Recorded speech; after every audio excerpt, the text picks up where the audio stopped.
एक बार भगवान बुद्ध एक प्रवचन सभा में आकर मौन बैठ गए। महात्मा बुद्ध को यूं मौन देखकर शिष्यों के मन में चिंता होने लगी। वे सोचने लगे कि महात्मा बुद्ध शारीरिक रूप से अस्वस्थ तो नहीं है। अपनी जिज्ञासा को शांत करते हुए आखिरकार एक शिष्य ने बुद्ध से पूछ ही लिया, गुरुदेव, आज आप इतने मौन क्यों हैं? महात्मा बुद्ध ने कोई उत्तर नहीं दिया।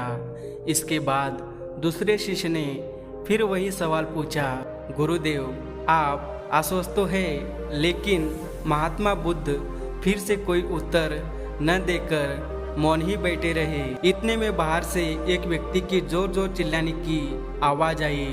वह कह रहा था कि आज आपने मुझे धर्म सभा में आने की अनुमति क्यों नहीं दी?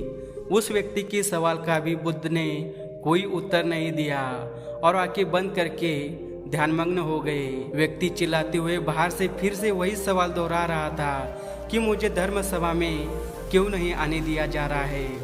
धर्म सभा में उपस्थित महात्मा बुद्ध के शिष्यों में से एक ने उस व्यक्ति का समर्थन करते हुए महात्मा बुद्ध से कहा, गुरुदेव, उस व्यक्ति को धर्म सभा के भीतर आने की अनुमति प्रदान कीजिए। महात्मा बुद्ध ने आंखें खोली और कहा, नहीं, उसे धर्म सभा में आने की अनुमति नहीं दी जा सकती क्योंकि वह अछूत है। अछूत मगर क्यों? बुद्ध के मुख से ये शब्द सुनकर सारे शिष्य आश्चर्य में पड़ गए कि आखिर आज गुरुदेव को हुआ क्या है। वे छुआछूत कब से मानने लगे? सभी शिष्यों के मन के उठ रहे सवालों को तोड़ते हुए बुद्ध ने कहा, हाँ, वह अछूत है क्योंकि आज वह अपनी पत्नी से लड़कर आया है। क्रोध से जीवन की शांति भंग होती है।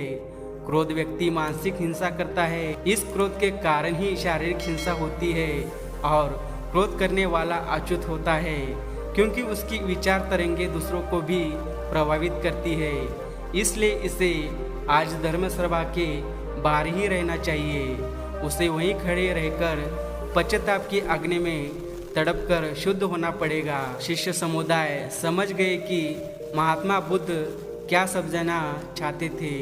वह अस्पृश्यता और अछूत के बीच के अंतर को समझ गए कि अस्पृश्यता क्या है और अछूत कौन है।